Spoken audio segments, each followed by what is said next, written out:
Hi, it's CJ Miller. I'm in Shreveport, Louisiana, and we're across the Red River from beautiful Bossier City, Louisiana.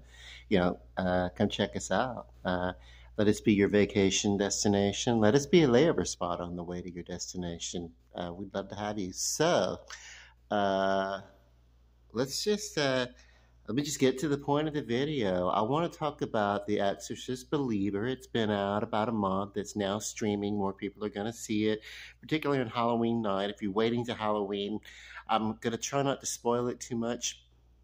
Uh, at first, I did a review of this movie right after seeing it with some light spoilers, and this really isn't even a review of the movie. This is just a commentary on the state of exorcism movies in general.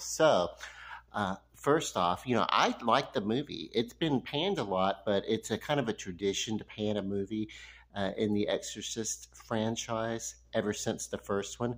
And honestly, the first one kind of got panned too as sort of um, uh, being too extreme, too exploitive.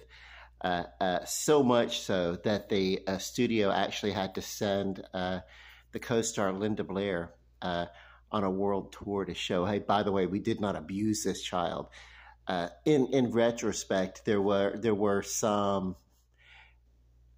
I don't know if it was abuse so much as a an accident in which the rigging device in which she was doing her, where the demons thrashing her about in the bed. I think most people know this by now.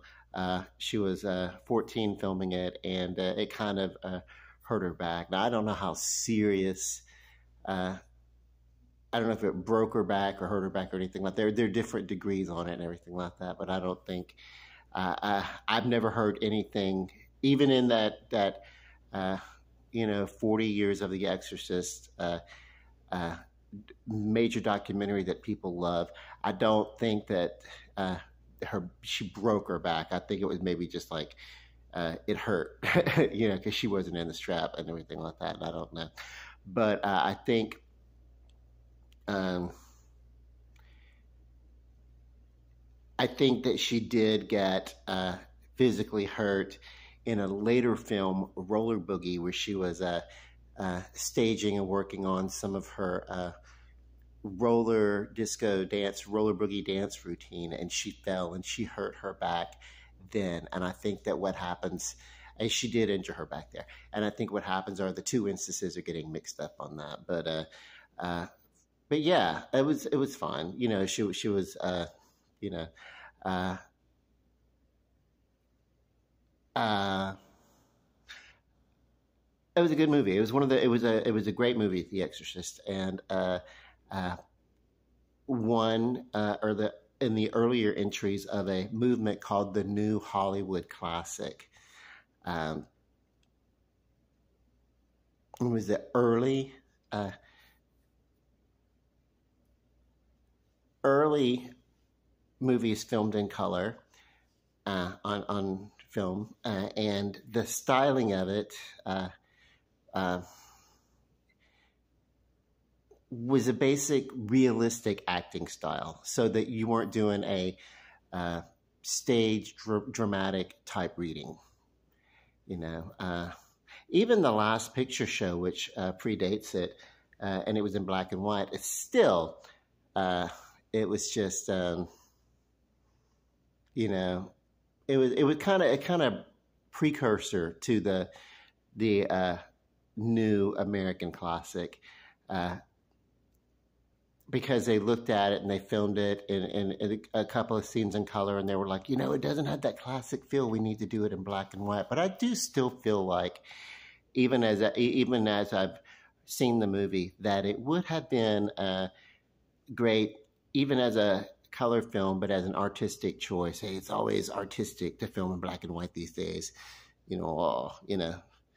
Basically, if you can take something with like no budget and film it and it be artistic, for the fact that it was done with no budget elevates it and makes it even that much more artistic. That's why black and white photos, whatever. But whatever, I don't know. But yeah, psychologically, I think that's what we've been like uh, trained to believe. Like a lot of artists start out um, with nothing, like working with scraps. And so as they make it, then they actually want to turn the table back to the style in which they really love what they do, because the artist loves its creation, even if it's interpretation of something that's mortifying. An artist loves the completed craft, or even the craft in the creation, because sometimes it's like, oh my god, the work is never finished or whatever.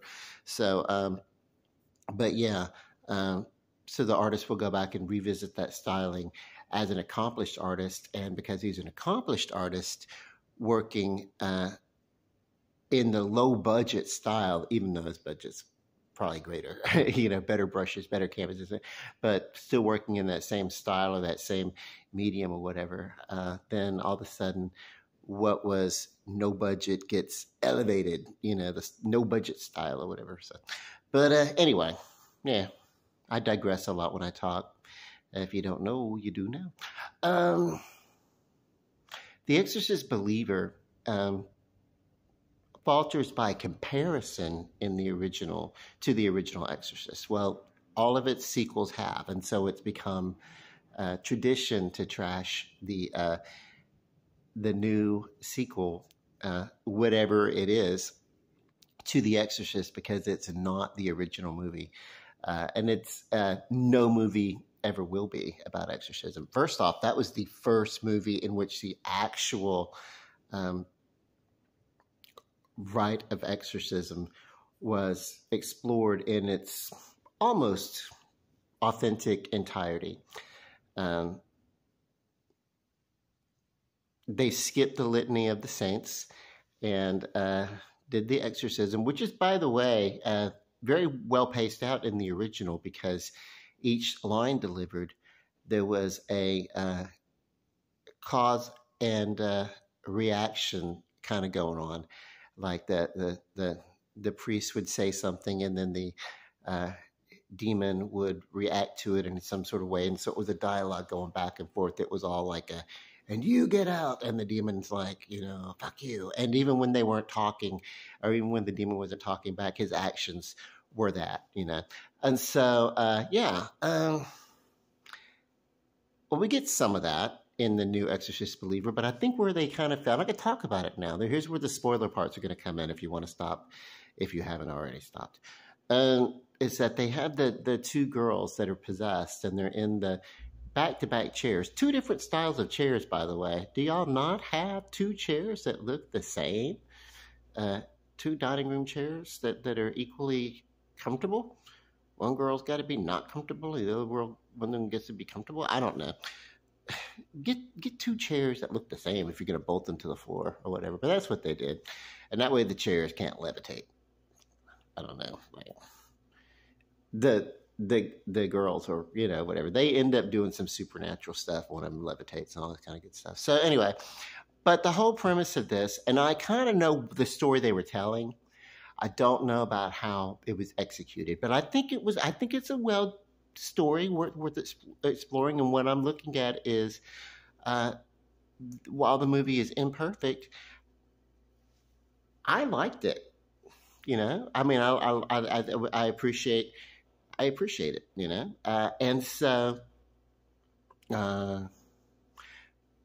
have the two girls, and they're being part of this ritual, which is a combined ritual from all the different religious cultures that are nearby them that they can muster and pull together. A little bit of metaphysical, a little bit of voodoo, a little bit of evangelical, some Catholicism, although the Catholicism that the Catholic priest was not given permission, therefore he was performing the ritual out of grace. And you know what happens, if you're a priest, you performing the ritual out of grace, you die. Subtextually, that could be a little bit of what went on with Karras from the first one, because he was brought in to assist with the exorcism, not perform the exorcism. And so when Karras had expired, he should have sent for, at that point, realistically, the exorcism would have ended, but instead he freaked out and was like, "Hey, take me, you know." And then, of course, in the book, it was, yeah, you know, picking on a girl, you know, well, take me, you know, and yeah. So anyway, um, where are the at that point in the novel, the Karis is like, we're back in the first one, the novel, and he's like attacking, and he's like, you're big when you're picking on a girl. Well, pick on me, take me, and then the action switches in the novel, and so you actually don't we don't know what happened in the room upstairs. We don't know that Karis, if he got possessed, or we don't know if Karis was thrown out of the window by the demon and then the demon left the girl. We don't know. Uh, there's what's presented in the movie. I mean, in the novel, it's like all these events, but it very well could have been, as William Friedkin said, he wanted his movie to reflect that it could have been all a mass hysteria. And that's kind of what Chris talks to in The Believer. Like in the father, Leslie Odom Jr. comes to see Chris McNeil, as played by Ellen Burstyn, and asks if the ritual is real. And she's like, well, you know, the placebo effect is real for sure. Just like a placebo pill, a sugar pill is real. Faith and belief is real to the person who holds to faith and belief. And really what you want to know is, does it work? You know, be it real or not, you want to know if it works, you know. And so that's what's going on. It's so this continues the narrative of the story of faith, you know, to explore what faith is. And faith is not about what is tangible, what can be proven as real or unreal. Faith is about, you know, strong, unshakable belief, you know, and the power of that unshakability versus you know, a belief or faith that can be shaken or faltered, or fails the test to hold up to a test that's put. So exorcism versus possession is a combat of faith, in which who's going to lose their faith first, and the demon versus the representation, the anointed human, representing faith of the deity in whichever tradition. You know, that is incidental to the story of faith. You know, and people miss that about this franchise. Also, voodoo, they have gods and deities and demigods and everything like that, but they also do believe in an overall God, you know, many traditions of them and everything like that. So, especially since Catholicism, the saints of Catholicism, very much as they're represented, look like some of the deities and demi-deities within voodoo religion, because of, you know, basically when Roman, you know, armies and were marauding across Asia and Europe and Africa, and conquering what they were doing. This was, you know, throughout known history, you know, that they were doing this. And they're still present in areas where they're not necessarily wanted, to be honest with you. But yeah, it's like, you know, the cultures and traditions and customs, those deemed acceptable, get absorbed into Roman culture and become part of the Roman Catholic faith, because it wasn't even always Catholicism. That's why when the Romans and the Greeks got into it, you know, that's why you have so many Roman gods, which are the same as Greek gods with different names. And some of those are represented in the sainthood of Catholicism, the litany or whatever. So anyway, but yeah, so it's close enough. There's a close connection between you know, Caribbean island voodoo and Mississippi Delta voodoo and hoodoo. Hoodoo is like it's a practice. It's like a superstitious magical practice. It's different than voodoo, but there's close connections for whatever. But it's like Yeah, they're hoodoo people who practice hoodoo. That's almost like that version of witchcraft. Putting spells on people and stuff. But anyway, which is a little bit different. It's it's where you fold in Wicca into the mix, New Age kind of stuff or whatever. But anyway, yeah, which by the way started out being a bona fide religion in the Celtics and the uh, regions and everything like that. And it's a season, it's a faith or a religion or a spirituality or philosophy really that shows acknowledgement to the seasons of the earth and what that means on an agricultural scale and how that affects people, and then the responsibility of people if they want to be able to eat during lean seasons, how they must tend to their agricultures and livestock and prepare and store. And a lot of those traditions have translated into Christianity through Catholicism, and then the Protestants that have broken off from that. And so I would go head to head with the modern Baptists who say, hey, we go all the way back to the shores of Galilee. I'm like, yes, you do, via Catholicism, because the first Baptist did not show up until the 1700s. I mean, like, and I'm, was raised Baptist. I don't know. But anyway, I don't argue religion with people, but I am talking about this movie. The reason why I'm talking about the movie is a line that people object to. Chris McNeil talks about the reason why she didn't observe the exorcism of her daughter was because of the patriarchy that she suspects it is. And people have taken offense to that and the way it was phrased. There was a certain tone behind it.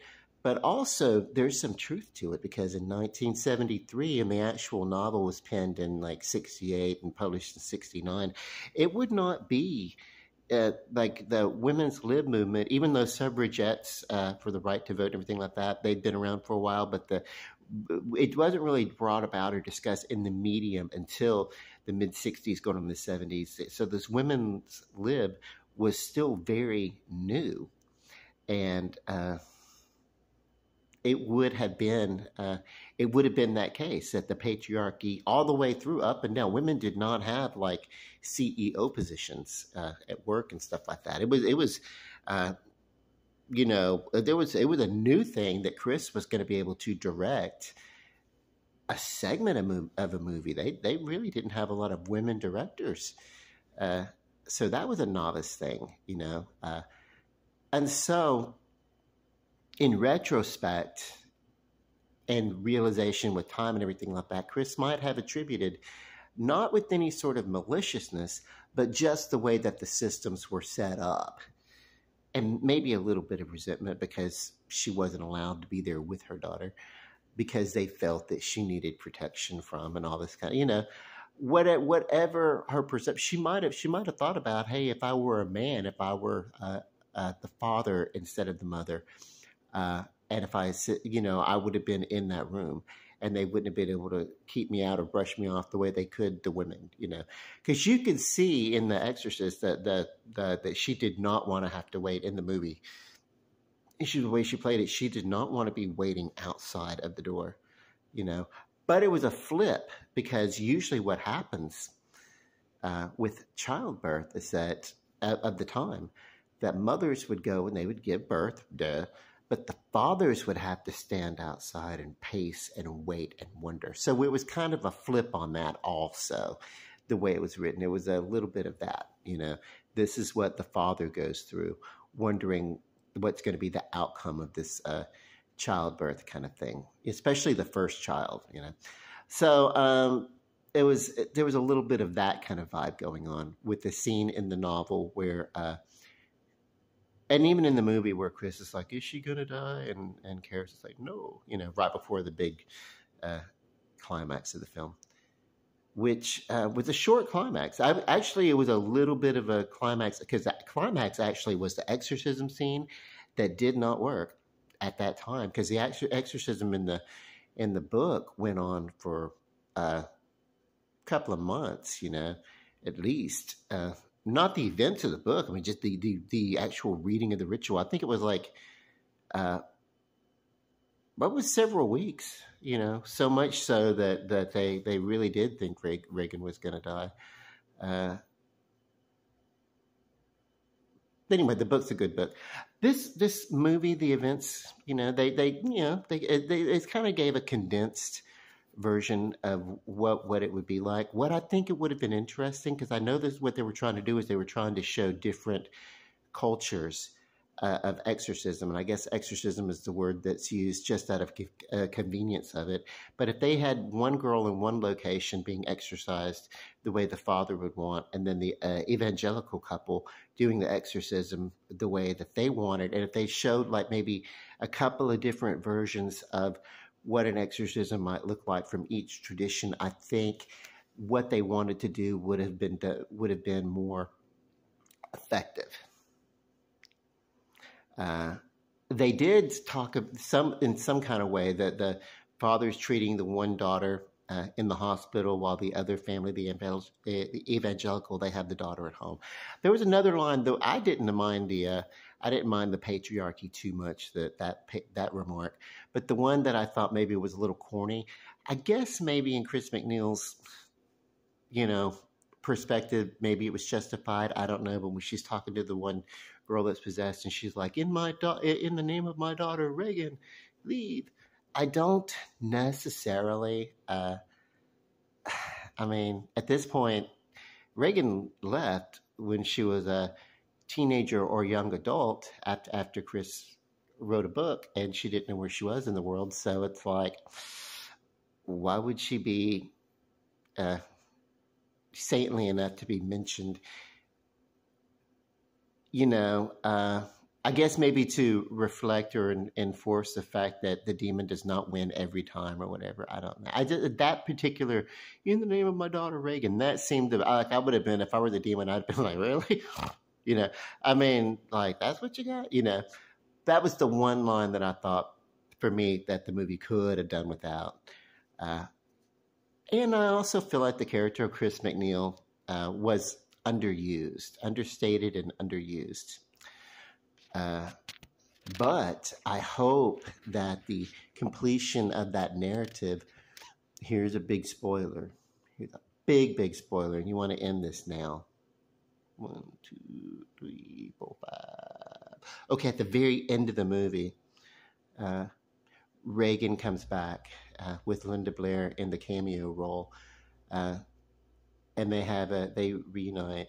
And I hope that means that they'll be back in the couple of installments, but I don't know. I feel like Leslie Odom Jr., his character is a photographer, and he was taking some pictures. And one of the families, there was some demonic flashing. Now, this is before he had realized that his daughter was possessed, and he had, you know what I mean? The daughters were out in the woods doing whatever, and then there's a, you know, so as he's taking pictures, so what I think that means is that the little boy in the photograph is going to end up being the target of another possession that he's going to be called upon to take a part of, or something like that. And the reason why is because every face in that photo was warped except for the little boy.